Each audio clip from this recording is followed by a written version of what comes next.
नमस्कार सर, मेरे चैनल का स्वागत है। नमस्कार आप सभी। सबसे पहले आपका शुभ नाम जानेंगे। मेरा नाम ईशानु देव शांडिल्य है। सर, आप चुनाव कहाँ से लड़ रहे हैं और किस वार्ड से लड़ रहे हैं?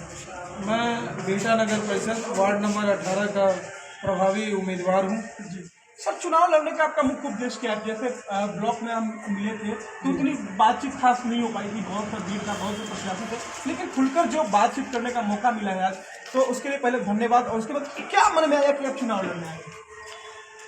मैं सामाजिक काम में लगा रहा।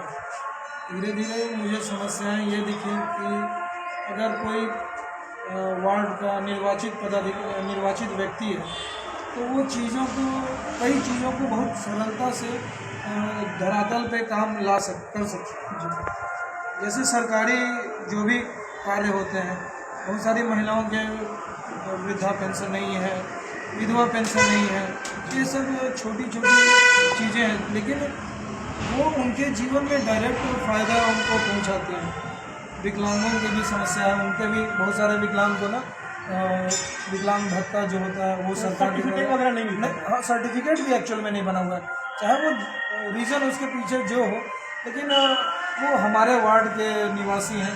तो मेरा दायित्व बनता है कि अगर सरकार अगर उन्हें देती है तो उनके घर तक वो चीज़ जाए, ताकि उस 2 पैसे का ना सदुपयोग कर सकें। सर, आपने लिखा है 10 से 20 हज़ार रुपये कमाने के लिए लोग बाहर जाते हैं, ये वो सत्य है। तो उनको रोकने के लिए क्या कुछ खास करेंगे? क्या कैसे रोजगार मुहैया कराएंगे? कैसे लोग काम धंधा करके अपने गांव में ही 5 से 7 हज़ार 10 हज़ार कैसे कमाएंगे? उसके लिए जो युवा है, मैंने क्षेत्र में घूमता हूँ मैं, हमारे युवा ज़्यादातर ITI कर रखे हैं या कुछ कर रहे हैं। इलेक्ट्रीशियन का अच्छा खासा हमारे पास ग्रुप है। अब ऐसे युवाओं के जो ग्रुप है उनको IIT हमारे बगल में है। IIT में कई सारे प्रोजेक्ट चलते रहते हैं, जहाँ पे इन युवाओं को IIT अपना इलेक्ट्रिकल या कुछ का कैंप लगा के उनको बढ़ोतरी करता है। जैसे छोटा सा उदाहरण हम ले लेते हैं इलेक्ट्रिकल का, LED बल्ब। तो अगर LED बल्ब का उत्पादन पटना के बाकरगंज में हो सकता है, तो ये छोटा सा राघवपुर के वार्ड 18 में भी कहीं कुछ बच्चे कर सकते हैं। उसके लिए ढेर सारा पूंजी, पहले तो हम उनको टेक्निकली रूप से ना उनको ये थोड़ा जानकारी होना चाहिए। और जहाँ तक 10-20 हज़ार रुपये के लिए बाहर जाने की बात है, ये सत्य है।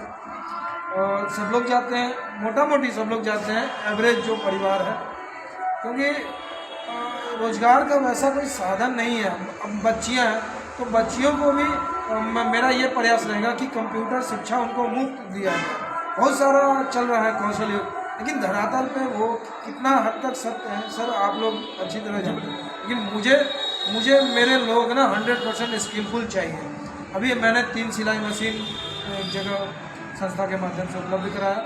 मेरा मकसद ये है कि ज़्यादा नहीं, मेरे यहाँ ना 6 महीना में 60 बच्ची ना वो सिलाई मशीन से बेसिक कपड़ा जो सीना होता है, उनका ज़रूरत होता है, वो तो कम से कम जान जाए, ताकि वो यहाँ पे भी जब तक रहें तब भी पैसा कमा सके।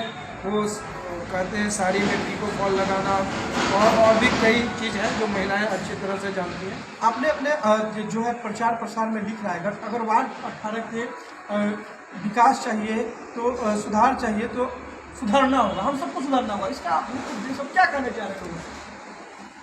मैं इसका बेसिकली ये है कि अगर पहले तो वार्ड 18 बहुत छोटा सा क्षेत्र है जी।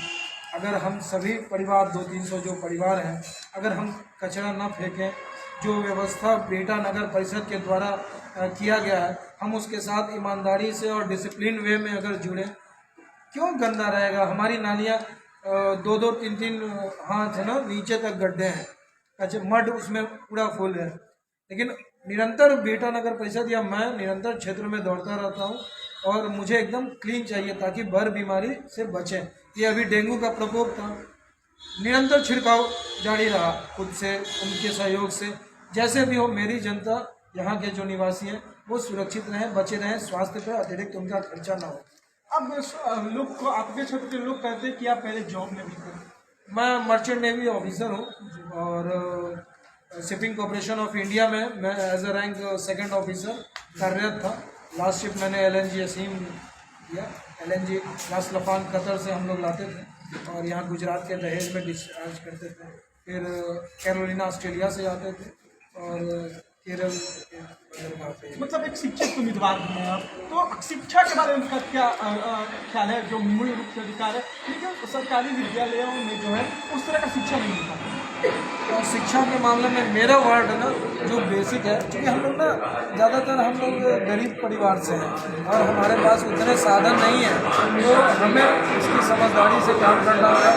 जो बच्चे आंगनबाड़ी केंद्र में शिक्षा के लिए जो छोटे बच्चे हैं, पहला दूसरा से लेके 9वां 10वां तक, ये उनकी आधारशिला। ऐसे बच्चों को ना हम एक जो आंगनबाड़ी केंद्र चल रहा है, जो सरकारी स्कूल चल रहा है, इसके पैरेलल में हमें कुछ शिक्षा के लिए उनके बेहतर के लिए करना पड़ेगा। खास करके उन्हें कुछ ऐसी व्यवस्था करनी पड़ेगी स्मार्ट क्लासेस जैसी, ताकि उनको ना डिजिटल शिक्षा एकदम डायरेक्ट मिले और वो बेहतर कर सकें। जहाँ लाइब्रेरी हमारे यहाँ नहीं है, मैं बहुत दिनों से प्रयासरत हूँ। मैं चाहता हूँ कि एक लाइब्रेरी हो जहाँ सभी बच्चे ना 2 घंटा 4 घंटा आके मौन धारण करके चुपचाप अध्ययन करें, और ये एक बहुत बड़ा होगा। और मेरा एक प्रयास है, जहाँ मैं पढ़ता था बचपन में स्कूल में, वहाँ ओपन लाइब्रेरी का कंसेप्ट था। लाइब्रेरी था भंडार कि बच्चों को मुफ्त किताबें दिया जाए। मान लीजिए पहला का बच्चा, अगर पहला से लेकर 12वां तक के बच्चों को NCERT की मैंने पुस्तकें 25-25 बच्चों को भी दिया। अब पहला का बच्चा जब अगली बार दूसरी कक्षा में जाएगा, दूसरा का बच्चा तीसरी कक्षा में जाएगा, तो वो अपनी किताबें पहले बच्चे को, निचले क्लास के बच्चों को क्रमवार देता जाएगा। इससे क्या होगा कि हम एक व्यवस्था स्थापित कर सकते हैं कि 400 बच्चों को हम सालाना पुस्तकें उपलब्ध करा सकें। और NCERT बेस्ड मैं ये इसलिए कह रहा हूँ क्योंकि एग्जामिनेशन जो जितना लिया जा रहा है, SSC का हो, दरोगा भर्ती हो या अन्य चीज़ें, वहाँ NCERT से डायरेक्ट क्वेश्चन पूछा जाते हैं। तो बेसिकली मुझे ऐसा शिक्षा व्यवस्था को तैयार करना है जिससे हमारे बच्चे ना रोजगार भविष्य में ना 10 साल 12 साल बाद जब वो तैयार हों रोजगार के लिए, उन्हें जद्दोजहद ना करना पड़े, जो आज के बच्चे ना कर रहे हैं। यही ऐसा मेरा प्रयास रहेगा। बहुत बहुत धन्यवाद सर, जो आपने इतना कीमती समय हमारे चैनल को और हमारे दर्शकों को दिया, इसके लिए बहुत बहुत धन्यवाद। आप लोगों का शुक्रिया। मैं वार्ड 18 का उम्मीदवार हूँ, कृषाणु देव शांडिल्य। अच्छा, आपका चुनाव चिन्ह के बारे में हाँ, मेरा चुनाव चिन्ह ये कलम दवात है, जो क्रमांक संख्या 1 पर है, और इस चीज़ को लोग देखें। और हम लोग गरीब गुर्बत से अगर हमें बाहर निकलना है तो एक शिक्षित उम्मीदवार को ज़रूर लाइए, क्योंकि वो आपके भविष्य को बदलने में, आपके भविष्य को संवारने में आपके साथ हमेशा खड़ा रहेगा। जी बहुत बहुत धन्यवाद। धन्यवाद आप लोगों का। फिलहाल बने रहिए। मैं रोहित कुमार, प्राइम न्यूज़।